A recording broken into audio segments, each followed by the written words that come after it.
centuries, light has been used to heal.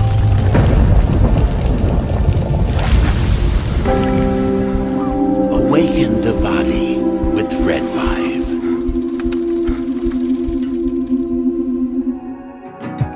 5. Why is Red Vibe different? What sets it apart? What sets us apart from the standard red light panels? This is a medical grade device, and what that means is the red light bulbs and the near infrared bulbs have very specific wavelengths. If you think about the wavelength as the medicine, the 635, the 670, the 810, the 850, those were specifically chosen because those are the most powerful effectors of the cells. So those specific wavelengths, when they get into our body, when they affect our tissue, they spike energy production, they help with nerve pain control, they increase stem cell counts. There's very specific mechanisms that those specific wavelengths work at, and that's the medicine. So if you think of, say, medicine as an Advil or a specific steroid or a blood pressure medication, the wavelength is the medication. The other part of that, whenever you take a medication, is dose. Right? So you have the medication. So if you take 1 milligram of Advil, and the average dose of an Advil is 200 milligrams to 800 milligrams, it's not going to work. That doesn't mean the medicine's bad. It just means you didn't take enough. Right? And so even if you have the right wavelengths, first you have to have the right medicine, and then you have to have the right dose. And to have the right dose, you have, in light therapy, you have to have enough energy. So you have to have a powerful bulb. The LED bulbs, or light emitting diodes, have a specific wavelength, and that wavelength is the medicine. And the wavelengths that have been studied and published on that are the most powerful in affecting healing and the changes that we want to see with our bodies and our health are the 635 wavelength, the 670, 810 nanometer wavelength, and 850 nanometer wavelength. Those are all going to affect the mitochondria, the cytochrome C oxidase, and affect those powerful long-term changes and affect that downstream pathways. And that's what you get with Red Vibe devices. The highest efficacy, the best wavelengths, concentrated to help your health. MyPillow's second annual mega sale is finally here. Get our patented premium MyPillows that adjust to your exact individual needs to give you the best sleep of your life. When I got MyPillow, I'm asleep almost immediately. I stay asleep at night and I wake up more well-rested in the morning. Now for the lowest price ever. Kings, $19.98, Queens, only $18.98. And Giza Dream Bed Sheets, the best sheets in history, for as low as $29.98. Lux Pure 6-piece towel sets, towels that actually dry you, what a concept, now only $39.98. And our made in the USA mattresses and mattress toppers as low as $99.98. So go to mypillow.com or call the number on your screen. Use your promo code to take advantage of our second annual mega sale. But that's not all. Order right now and we'll ship your order absolutely free. This is our family dog, Bubba. He is a Shorty Jack Russell, and he brings a lot of love and laughter into our home. We just want to thank Pet Club for making healthy food and treats for our animals. Bubba has been on Pet Club food for a little over a year now. He really likes the Sequoia dry food, and then I put a scoop of the Sequoia wet dog food in there with some hot water and stir it up, and he absolutely loves it. And he likes the mush puppies, but his ultimate favorite is the antlers. Those keep him busy for a really long time, and he really likes them. It makes us feel really good that the food and treats that we give him have healthy ingredients in them because we want him to be around for a really long time. Our previous dog was a lab, and his name was Titus, and we fed him in bulk, and we would just get his food from the big box grocery stores. And unfortunately, that food wasn't very healthy for him, and he ended up getting cancer and passing away. So we didn't want to make that mistake with Bubba, so we were really fortunate to find Pet Club and find some really healthy food for him to eat. So we would just like to thank Pet Club, and we just really appreciate the healthy food that they make so we can keep this guy around as long as we can.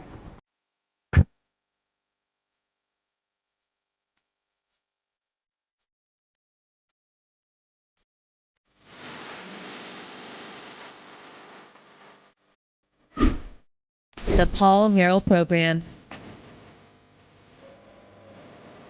All right, ladies and gentlemen, welcome. Happy Monday morning to everybody out there watching the show or listening to the show.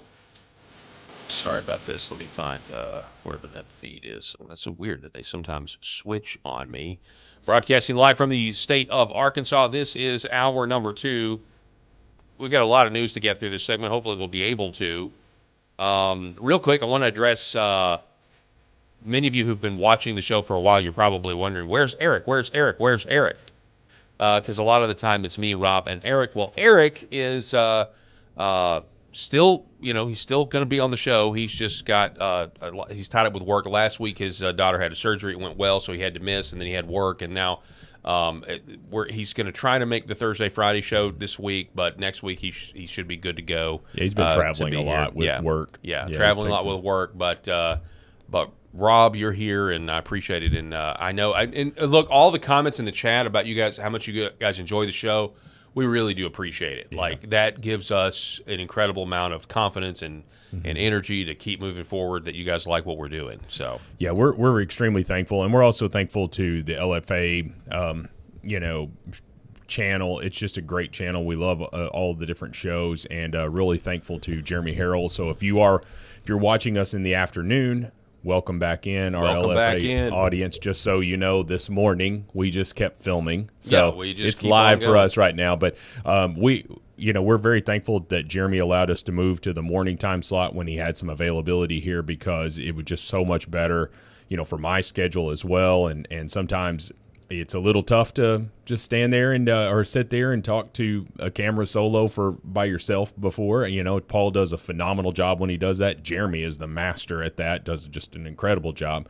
But we were talking just a minute ago during the break how much we enjoy doing this show, because there's so much back and forth. Yeah. And we have different perspectives and all of that stuff. And so I'm glad that the show is something that people are tuning into. Me too. Me too. Hopefully we can continue to grow. I want to remind everybody before we go forward that the Paul Harrell program is powered by the Healing Veterans Project. You see the QR code on your screen.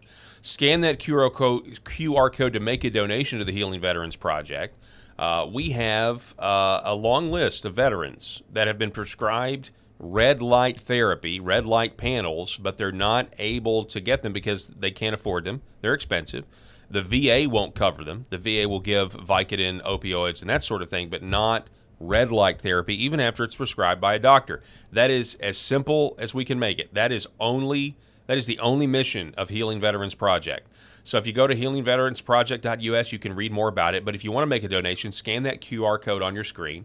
Or if you're a business owner, and this is where we really can help the most veterans. If you're a business owner, or you know of a business owner, give them our contact information. Paul at healingveterans.us. That's Paul at healingveteransproject.us. Paul at healingveteransproject.us. Email me. Let's set something up. Let's talk about how we can get your customers to donate $1, $5 to Healing Veterans Project. This is going to help the maximum amount of veterans get this red light therapy that's been prescribed by a doctor, and they can cure things. And this is me talking because I own a red light panel myself, and I know what it does. It's real technology. It's called photobiomodulation. You can look it up. I know that it works with pain and inflammation and anxiety and digestive issues and literally so many things that veterans go through, like nerve pain and that sort of thing. And traumatic brain injuries. This stuff really works, and eventually Western medicine's going to figure it out. Some doctors have, that's why they're prescribing it. But hit me up, Paul at healingveteransproject.us. Would love to work something out.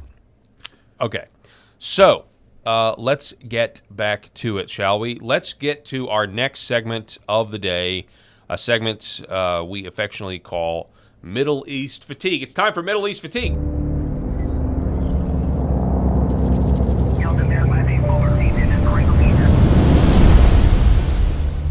All right, so for this edition of Middle East Fatigue, we're just going to give you a little bit of an Iran war update. This came, and this is also an Israel-Palestine Gaza update as well.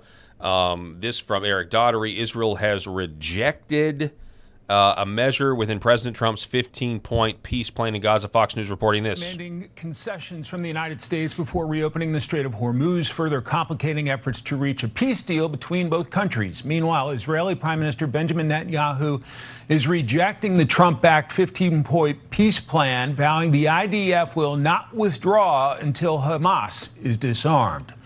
Alex Hogan is okay. So a few more details on that. Israel Prime Minister Benjamin Netanyahu publicly defied President Trump and U.S.-led Board of Peace on Sunday, explicitly rejecting his 15-point Gaza roadmap minutes after praising Trump as a great friend. The rebuke came despite sweeping U.S. support for Israel's ongoing, nearly 3-year-long, drop site news genocide in Gaza. I believe that. I mean, I've seen the before and the after. I know, Rob, you may disagree on the use of that term genocide. I don't think it is unwarranted at all.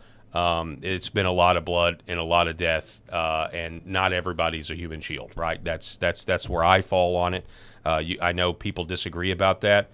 My thought is, I just think a lot of the reports are coming from Hamas and that side, and I mean, when could they ever be trusted? I think that that there's a sort of a PR campaign that they're running, and I just don't trust them. So either way, I mean, I'm not saying I trust Israel. I'm not saying the leaders are telling the truth there. So regardless, whether it's a genocide or whether it's a war or whatever you want to call it, people are dying, and it needs to end. Yeah, I mean, we agree there. And that's why, I just continue to pray for peace over this whole situation, not just for the politics of the midterms, not just because I don't want to live under Democrat rule and their insanity, but also just from a humanity standpoint. Like I want peace, right? And I you think about, and I'll even say I'm biased too, because I know there are Christians that live in the Middle East that are going through a lot, and I don't want that for my fellow Christians, and even the Christians, obviously the Christians in Iran too, the 7 million Christians out of the 92 million people in Iran. Now, on that, we have this story over at Zero Hedge about Iran. So Tehran is now doubling down on the Strait of Hormuz demands as hardline IRGC commander promoted to national security chief, as President Trump said Sunday that the U.S. is now low-keying with Iran and only semi-negotiating following a top Iranian security official having laid out multiple stringent conditions for the opening of the Strait of Hormuz. Oil is edging higher on Monday. Quote, we are only semi-negotiating with them. We are just watching Iran with its huge inflation and the fact that they have no money, Trump told Axios. Reporter Barak Ravid, in comments we analyzed earlier, signaling his return to an economic warfare focus. President Trump has fewer and fewer options and is being squeezed with any opportunity to declare victory and make swift exit more elusive than ever, given Washington would have to make huge compromises, including lifting sanctions and paying war compensation to Iran, or to Tehran. And so things are very, I mean, depending on who you believe or listen to, I mean, you've got legacy media like the Wall Street Journal saying, hey, look, you've had these reports that our stockpiles are low, our munitions are low. You've had these reports that, that we want to get out of this. We want to end this. And there is politics involved here. How do you get out of this and claim a victory if all you're going to get potentially looks like the Strait of Hormuz is going to be reopened? I mean, that's now the main sticking point is Iran's like, okay, we'll open the strait, but you're going to have to pay us a lot of money. And then what do you got? I mean, because we're now moving away from, Iran can never have a nuclear weapon. If that's the only piece on the board, get the strait back open, go home. I mean, I know we've bombed them, and I know we did the Fordo thing and that sort of thing. This whole thing is exhausting, which is why the segment is called Middle East Fatigue. And to your point earlier, it's very difficult to figure out who to believe because I don't trust the media to tell me the truth about domestic issues. And why would we trust them to tell us about what's happening thousands and thousands of miles away when in the fog of war, the first thing that sacrifices the truth? We all know that. That's true of any conflict, any war. I'm a big fan of Trey Yingst over there at Fox News. I think he does an incredible job. He actually is fluent in 5 languages, and I've seen videos of him giving for different news outlets. He'll give the exact same reporting in different, in a different language. So it's pretty darn impressive. But, to your point, he's not speaking to the opposition. He's speaking to one side. And so his reporting is going to come out, and I don't have any idea of which way he is on. The only indicator is that he's on Fox News, but he's also associated with these other outlets, and so I don't know. What does the LFA chat think about this situation? I mean, and what media are you consuming other than this, other than LFA or Fox News or wherever? I mean, what do you guys actually think about this? Obviously, you guys know my opinion. I was not for this conflict at all. Obviously, I'm not for ground troops. We've had guests on the show, whether it's Ani Cyrus or whether it's Brian Norris, former active duty Army, who told us the topography situation of Iran, the 1,000-foot cliffs. There's no beachhead. There's no supply line. There's no way to actually. So I mean, I don't support the war, the conflict, or whatever. But even if I did, we've tried to be like, okay, well, if you were to go for regime change, absent nuclear weapons, which would basically ruin any moral standard that. Any moral high ground that you have left on the world stage. If you don't do that and you were trying to do ground troops, how do you actually do it? And conventionally, there's very little way to do it. There's not a way to do it. I mean, when you talk to these guys, here's the problem with trying to fight a traditional Iraq-Afghanistan war in Iran the way I understand it. Mm-hmm. You go talk to these guys that served in Iraq and Afghanistan. They would go out, they would do their thing, they would fight, they would patrol, they would come back to a base. At that base, there was a hot meal, there was a hot shower, there was TV, there was things there. There were creature comforts there for the soldiers. Mm-hmm. From what I am told, there is no way, and I am not, and I may be wrong, and again, forgive me if I'm overstepping my bounds because I don't know anything about the military, and I certainly didn't have the courage to enlist. But from what I'm told, there's no way to put something like that in Iran because of the supply chain problems. There's no countries that will let us amass our forces outside that are safe, right? Sure.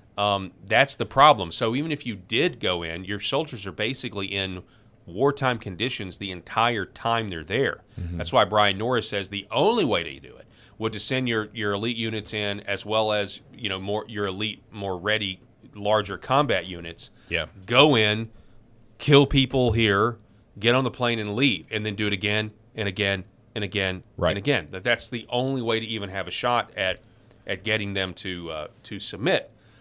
So the cards are just not good for the U.S. and the topography and the resolve of the Iranians in terms of, I mean, they're just willing to, I guess, live in the Stone Age if they have to. I don't think that things are as inconvenient for them as President Trump leads us to believe, and I'm not saying that he's being dishonest about it. I'm saying that how do you know exactly how they're living over there and what they have available? I mean, I think that you've got a lot of intelligence, a lot of surveillance, and things that you can make assessments on. But if they've got underground bunkers in Gaza, you think they don't have them in Iran? Yeah, with a conventional military, correct, more resources. Yeah. Correct. They could be sitting under there and watching cable news TV or something. I don't know, but regardless, it's. I don't know that I have anything else to add to it other than I love that that's the name of our graphic, because essentially that's how we all feel right now. It's like, when is this going to end? And I know that you cannot truly negotiate with somebody who wants to bring about the destruction of the world. That does not characterize every person in Iran, especially not every person that is in a leadership role in Iran. Mm-hmm. Because our good friend, a former Iranian citizen, who's come on the show several times. Back on. Yeah, she's incredible, but she'll sit there and tell you, she's like, you've got these doomsdayers, right, that want to bring about the destruction of the world, but then you've got these other ones that, want to spread Islam. They want to, be the people that Muhammad called them to be, and all of that stuff. And he's like.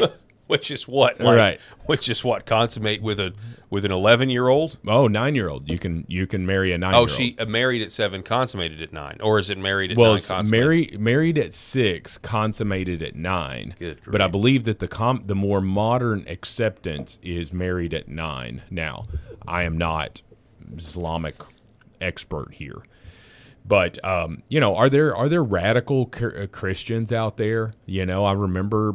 I mean, let's just be honest. The Hitler Nazis had God is with us on their belts.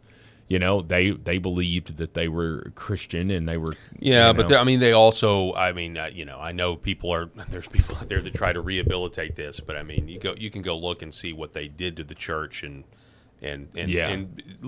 so I wouldn't call them radical Christians. No. But I'm just saying, to your point, perverted saying, maybe. Yeah, perverted Christians. Yes, and then you've got. The KKK believed that they were doing the right thing, and God was with them, and they would help in a prayer. Every KKK meeting was opened with a prayer. So you've got some of that stuff. But let's be honest: are Christians killing people right now? I mean. Name a terrorist attack where a Christian, because of their Christianity, is committing a terrorist act. Doesn't happen, right? And so that is a religion of war, of death, of violence, of destruction. And there are many people in the Middle East who are trying to spread that. And Iran was, they say, the number one state sponsor of terror because they wouldn't come out on their face and say that's what they wanted. They were funding organizations that would do it behind the scenes. I will say this, historically speaking, in my opinion, when Christians do get together and decide to actually go to war in a just fashion, or what they would consider to be, like, those are the convictions, hey, we have no choice, watch out, because it is done with no pulling punches, and it is done as efficiently as possible. So sure. Well, we're the ones with the guns. Yeah, exactly. Exactly. Real quick on this, we also have this from Conservative Treehouse, The Last Refuge. Leaker identified. Department of War revokes security clearance for former Secretary of Air Force Frank Kendall after a controversial leak investigation, which included New York DOJ subpoenas to collaborating journalists. It appears the Department of War has identified the source of the Air Force One security compromise, former Secretary of the Air Force Frank Kendall. Now, this has to do with a story that happened back when President Trump flew to, where did he fly? Was it Saudi Arabia or wherever it was? He took the new Air Force One, but then he did not leave on the new Air Force One. He took the old one home, and people were saying it's that there was a big security breach there. Now, that's not what we were told at the time, but apparently disgraced former Biden appointee and staunch activist Democrat Frank Kendall has now lost his security clearance and his non-governmental career as a contractor, consultant, and lobbyist within the area of military procurement. Kendall can no longer hold any sensitive position in the private sector that he touches on Pentagon programs. This type of duplicative scheming is one of the reasons why D.C. didn't want Secretary of War Pete Hegseth. D.C. wanted someone they could count on to undermine President Trump. So essentially what the reports are saying is that, it says right here, effective immediately, Department of War has revoked Secretary of Air Force Frank Kendall's eligibility for access to classified information. This action follows his unauthorized disclosure of classified information regarding Air Force One's capabilities to a media outlet. So this guy literally told a media outlet, hey, yeah, the new Air Force One isn't as good as the old Air Force One because we haven't had enough time to actually do all of the defensive, offensive capabilities, thereby putting the President of the United States' life at risk. While he's in a foreign country. Complete douchebag. I don't understand how that's not criminal.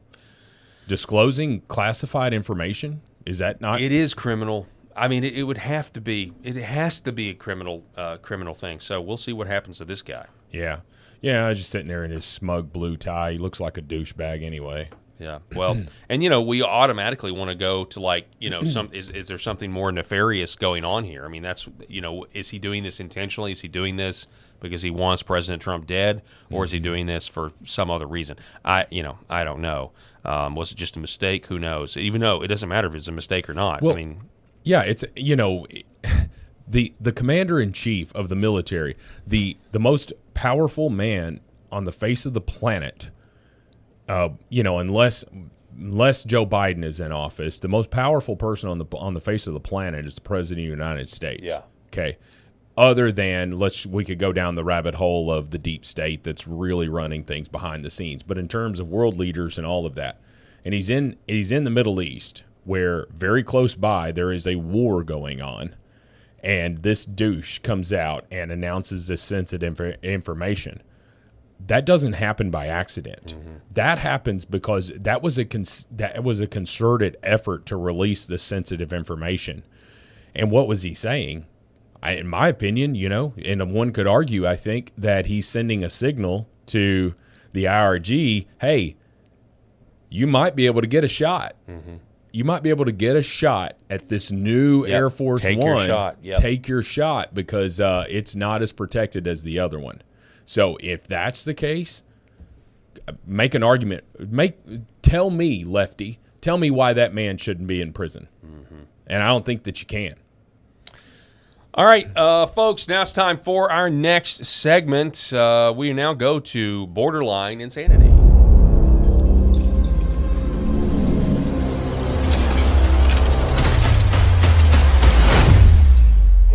All right, so I like this one. I like this story because I think we could go to a lot of different places here.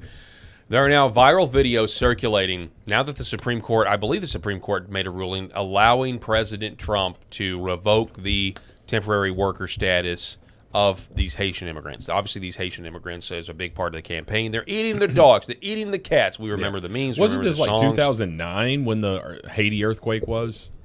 Yeah, something like that. I believe so. Yeah. So now the Haitians can go back. Now, people were offered, according to some of this, some people are saying, look, these people were offered to just leave. They could have taken, they could have taken some of them plane rides. I don't know if that, in $2,600, I don't know if that applies to these Haitians necessarily. But there are headlines out there, and I'm gonna highlight this because it does. There's a lot of people that are going to be not sympathetic to it, and I get that to a degree. But at the same time, this is what it looks like to, I think, secure the country for future generations. Eric Daugherty, Haitian migrants who lost temporary status in Ohio are being fitted now with ankle monitors, and one of them just broke down crying. He says, time to go home. We said mass deportations. We want mass deportations. Tears don't change that. Now, so gird up your loins. This is what, we're not used to seeing the real costs of our policies, but here it is. Can we ask him a question?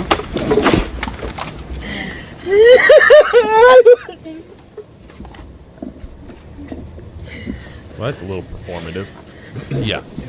Oh, and by the way, I said gird up your loins, real costs of policies. I'm not being serious. I mean, it is true, but it's not like I'm against what's happening here. Is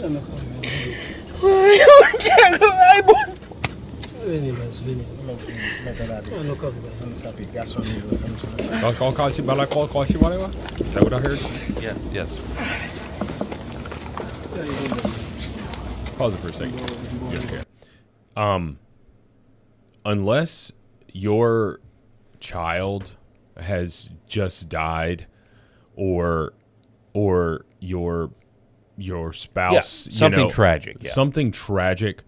There is never a man. I can't imagine that there's ever a time where a grown man, like, it's okay to cry, but to completely collapse and fall to the ground.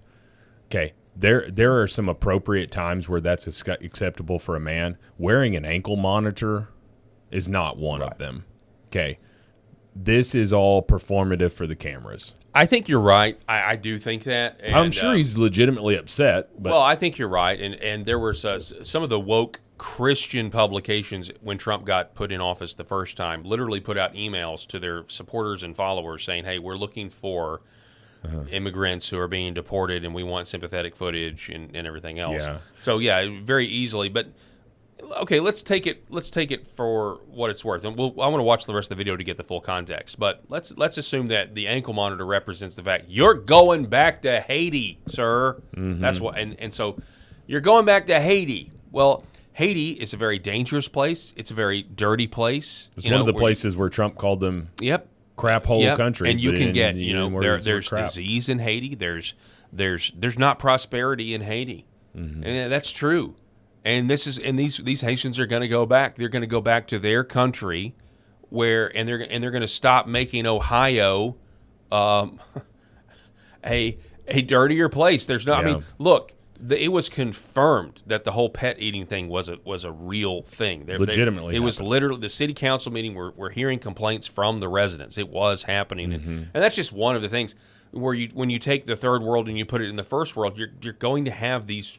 You're going to have communities not only look different, obviously, but the values are different. We're not the same when it comes to different nations. We think differently. We have different ideas. We have different customs.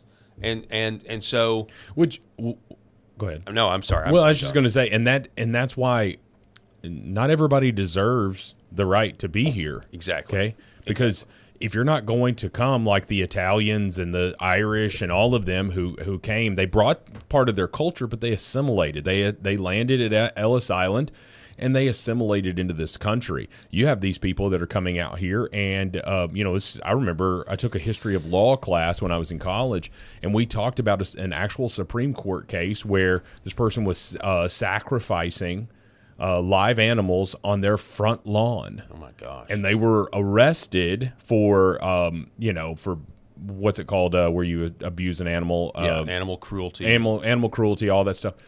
And it went all the way up to the Supreme Court, and it was upheld because of their religious beliefs. And it was incredible that I was the only person in that room that said, at a certain time, this Supreme Court ruling will be looked at again through a lens of sanity, because that is insane to say that a man can slaughter. It was goats. That's what it was. He was slaughtering goats on his front yard, and people were saying that blood was being just running all over this guy's front lawn.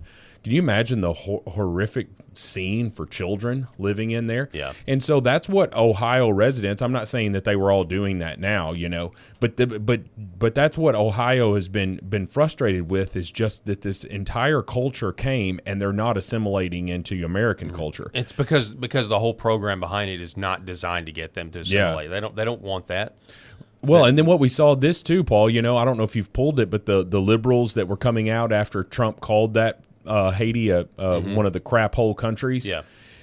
They were coming out and they wore T-shirts. Do you remember what they said? I do not. I forget. Haiti is beautiful. Haiti is amazing. The liberals were wearing these T-shirts that was in support of Haiti. So why are you upset that we're sending them back to this beautiful, amazing country? Beautiful, amazing. I want to finish this clip. Okay. All right, now we got to give him a hug. Is that the guy that fitted him with the ankle monitor? Look at all the press.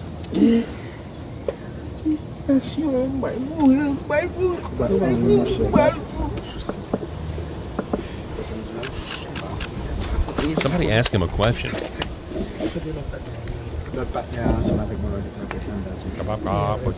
We've had two segments now in the last two episodes. You had the boomer guy whose Latina girlfriend was deported, and he was throwing a fit about it. He was Remember mad. that guy? How could they do this? I loved Tiffany or Jasmine. They just took Jasmine away from me. And now we've got this. And again, I mean, I'm sure the guy is upset. Try to find a place for him. Look at the camera crew. What did he say? What did that stupid ass white man just say? Play it again. Okay.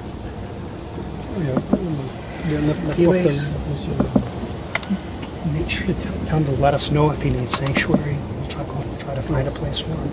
And let us know if he needs sanctuary. We'll try to find a place for him. Yeah, get him to a sanctuary city.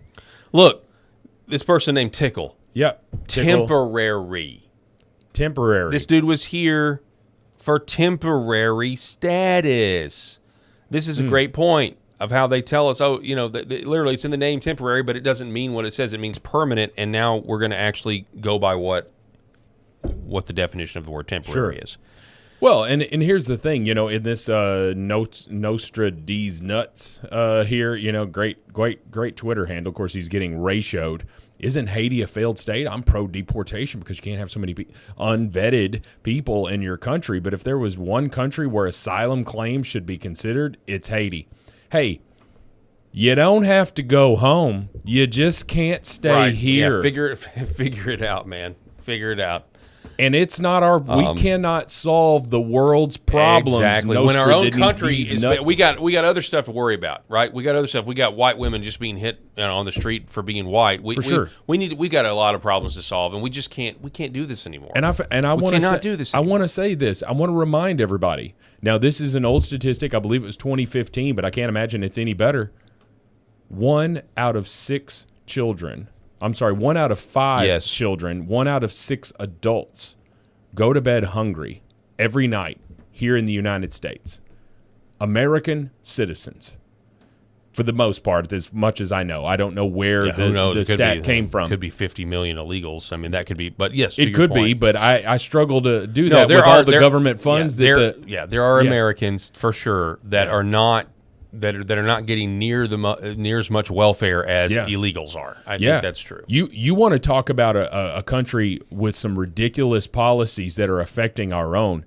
Look at a couple who have some children and they're working and they can't get any sort of government assistance whatsoever because they make too much money. When you have these people who refuse to work, and I am much more willing to give taxpayer dollars to people who are also paying taxes, okay? And I mean, what if you got a single mom and you got somebody she just marries the wrong guy and he's just leaves her with these kids? She's going to need some help. I'm willing to help those people, but I'm not willing to help somebody from Haiti or the Sudan or all of these foreign countries that want to come here. I'm willing to help my own United States citizens. Yeah. Okay? That's what I think that we should do.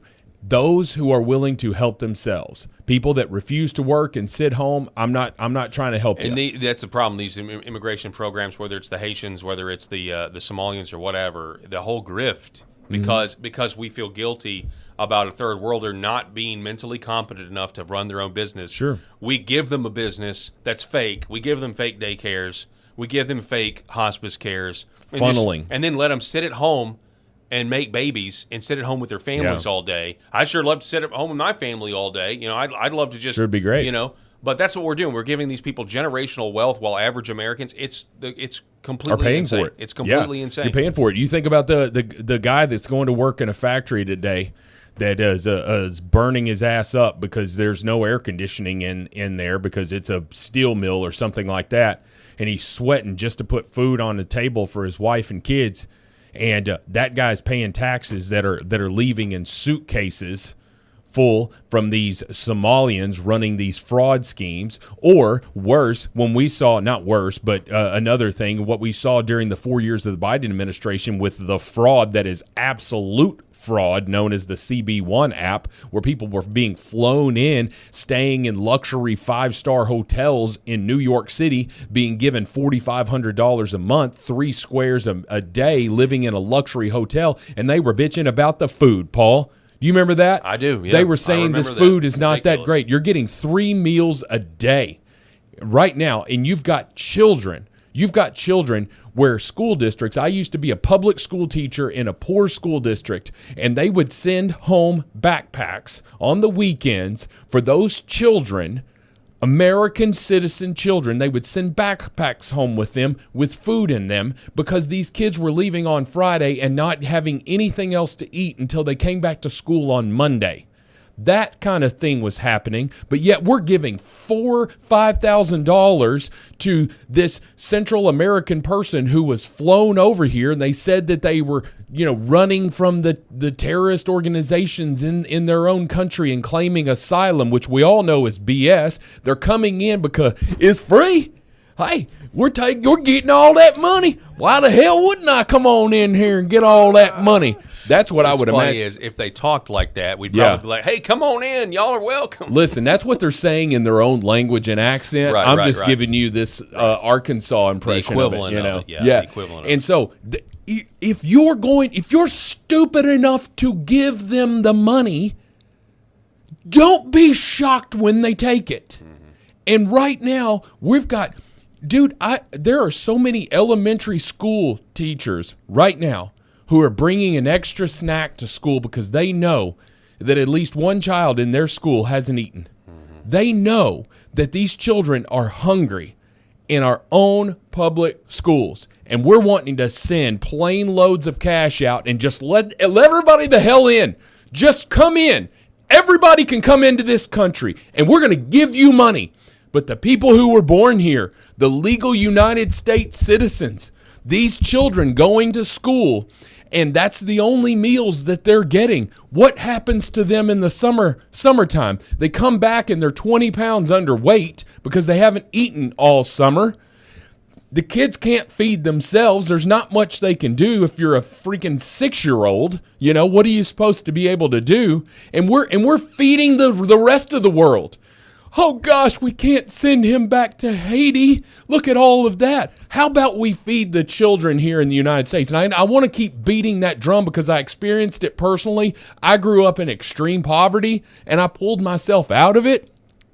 But there were people around helping. There were churches, there were food pantries, there were people around that would help. We were homeless for a little while when I was a kid. Okay, and I pulled myself up from that, and I because of the American dream. But I had the right to do it because I was a United States citizen, and I was refusing to sit home and not work and just live off the government. I said I'm going to make a better life for myself, and I did it. Okay, but the whole world can't come here and do that. If everybody came here and did that, we wouldn't have a country.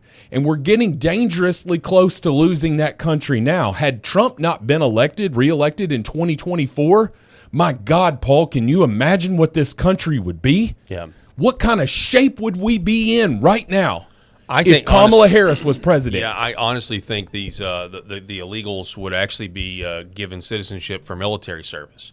Oh, yeah. I believe they were going to use the military to get people like you and me to comply with whatever their demands are, and then they were going to promise citizenship to illegals if they served in the military for a certain amount of time. They were going to make their own stormtroopers. I really believe that. By the way, you're going to say no.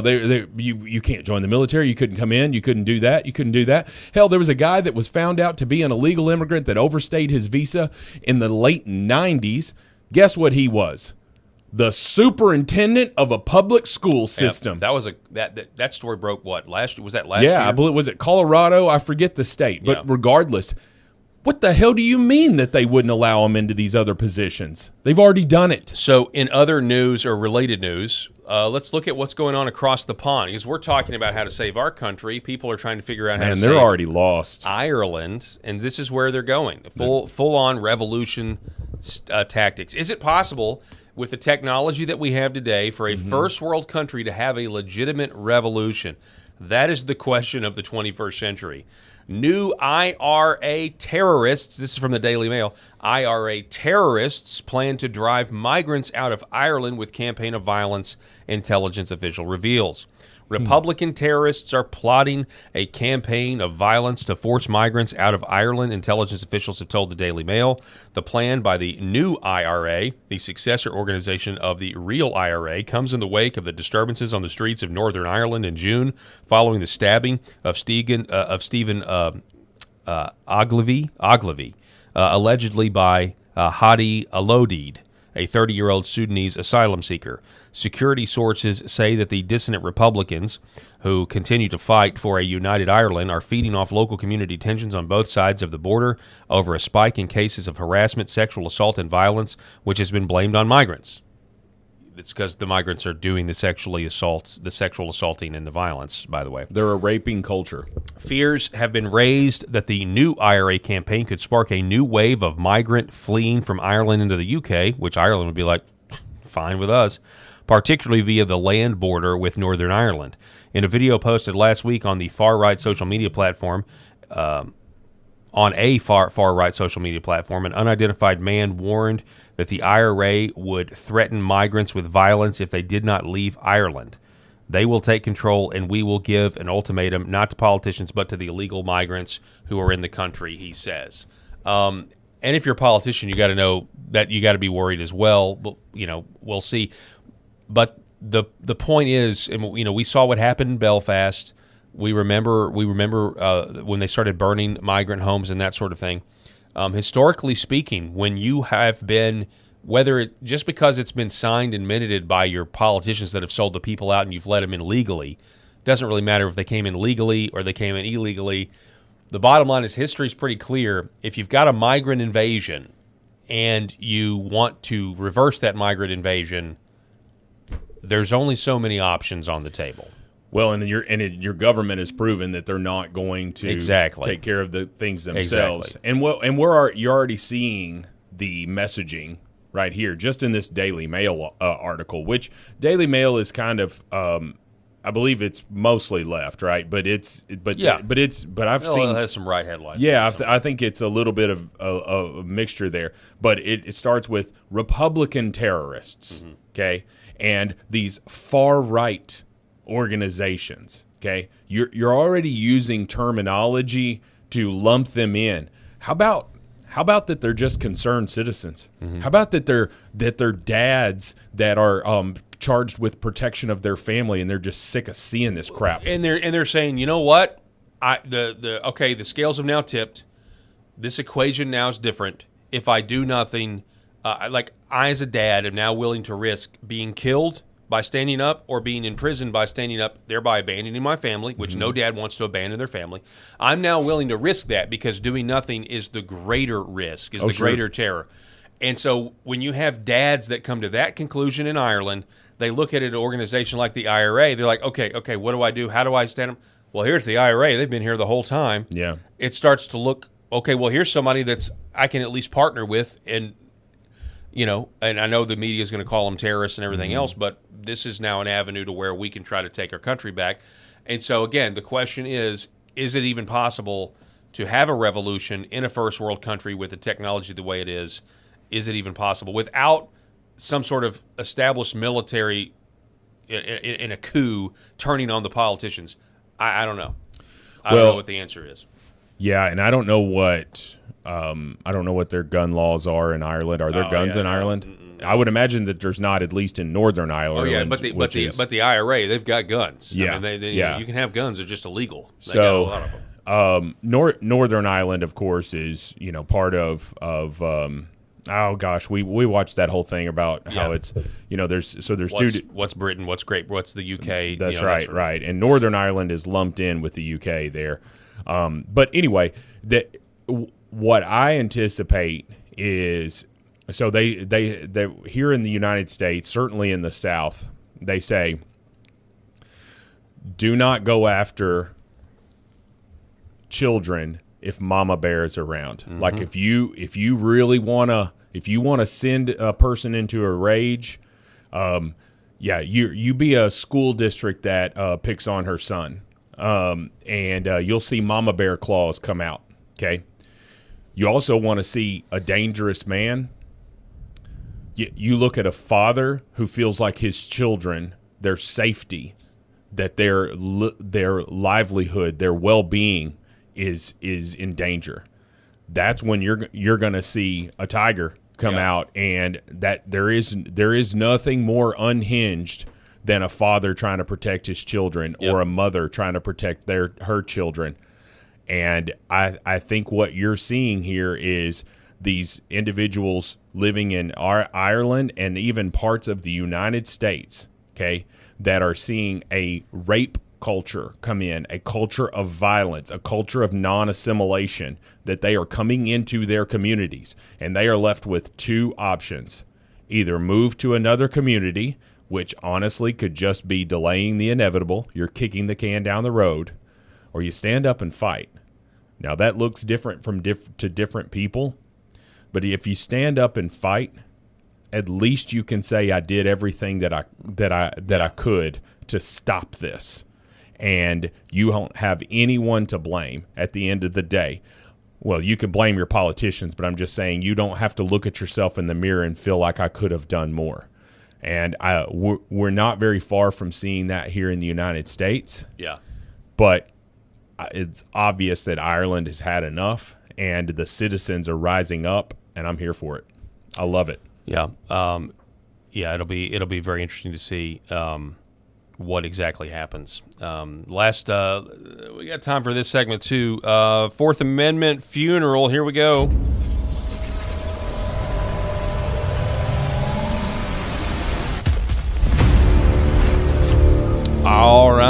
right, for this edition of the Fourth Amendment Funeral, we go to this story. More from the flock cameras. Over the weekend, police shut down I-94 and they boxed in a silver SUV. They held 2 people at gunpoint after flock cameras flagged the car as connected to a homicide, only that it wasn't, and the alert was outdated. Authorities forgot to remove it, and this was the scene. Over a car, they say, was Brookfield police with guns drawn. Pull over a car, they say, was flagged by flock cameras in connection to a homicide out of Milwaukee. Well, turns out this was all some sort of mishap with the flock camera systems. In fact, Brookfield police say they called Milwaukee police, and MPD said they no longer needed the car or the people inside, so officers let them go. But you know, this has really become a point of contention, flock cameras as a whole, as more reports of misuse by law enforcement across the country arise. All right, so here's the deal. Here's the question of this segment's Fourth Amendment funeral. How long until these flock cameras get somebody killed? That could have very easily ended in a death. Honestly, one wrong move. One wrong wrong person's move. Dead. Because they're already connected to a homicide. Yep. And so, yeah, I mean, There how is long? How long until right. how the technology's so great? Yeah, it's not like they are connected to a jewelry theft. Okay, if they believe, oh my gosh, can you imagine if it was a homicide of another police officer, right? Yeah. Okay, and Milwaukee PD puts out this, all post bulletin of looking for a certain vehicle because this person has just shot and killed a cop. One slight wrong move. Yep. And that person is dead because of AI. Because of AI. Yeah. And, you know, there's also some reports out there that these, and I hadn't even considered this, but I should have considered this. I mean, we have all seen AI videos. We've all seen how, you know, the videos are, some of them are convincing. Some of them you can tell, but it's getting better and better and better. Sure. Well, I mean, who's to say? And I'm sorry, the idea that they're not evil people that would do this. We know our government's full of evil people. So you've got all this stored footage that can be faked. Yeah. I mean, at what point can you get in there and manipulate the footage that you're being recorded all the time to make it look like you've created a crime? I fully believe that this is. First of all, have you ever seen the movie Minority Report with Tom Cruise? Yes. Wasn't that the whole point? They literally faked a future memory that was going to happen to arrest Tom Cruise's character. Yep. That was the whole point, was to frame this guy. So some people were saying, hey, look, we're going to have flock cameras, but we just need to regulate them and make sure that you have a warrant and blah, blah, blah, blah, blah. No. I'm sorry. Right. No, I disagree. I mean, I definitely would rather take that than nothing. But I want the things banned. I want them gone. And in Cabot, Arkansas, by the way, Cabot, Arkansas has just canceled their flock cameras, and until they can be removed totally, they've covered them up with garbage bags. Wow. Because they are too faulty. They just don't want their citizens to feel unsafe and to feel really at this point. You feel spied upon, you know? Well, and this is a much less serious thing, but there was a woman, I watched a video, and she was in college, and her college professor gave her a 0 because her paper was sent through AI detection, and it was determined to be 93% AI. And then she went back and she provided the entire edit history of her paper, and then she had the actual rough draft that she wrote it out on legal pad. She had all of that stuff, turned it in, still gave her a 0 because AI has said that it has detected that it's AI. So AI is detecting AI. Well, what if it's wrong? And it was in this case. This woman had the proof. She had every bit of her edit history showing that she had typed this thing out. And I know that there's some AI that can even mimic that. But in her case, she had a handwritten first draft and all of that stuff, which is what we used to do when we were kids, right? Before we typed anything up. Anyway, I'm not trying to digress other than to say that AI is fallible. It's absolutely fallible. We're seeing it right now. We talked about it a long time ago where the guy asked AI whether he should walk or drive to the car wash. And AI said, well, it's a nice day and it's less than a mile. I would take a walk. And finally, after questioning, keep backing AI into a corner, AI goes, oh, I get it now. Why would you go to the car wash without your car? Of course, you've got to drive there.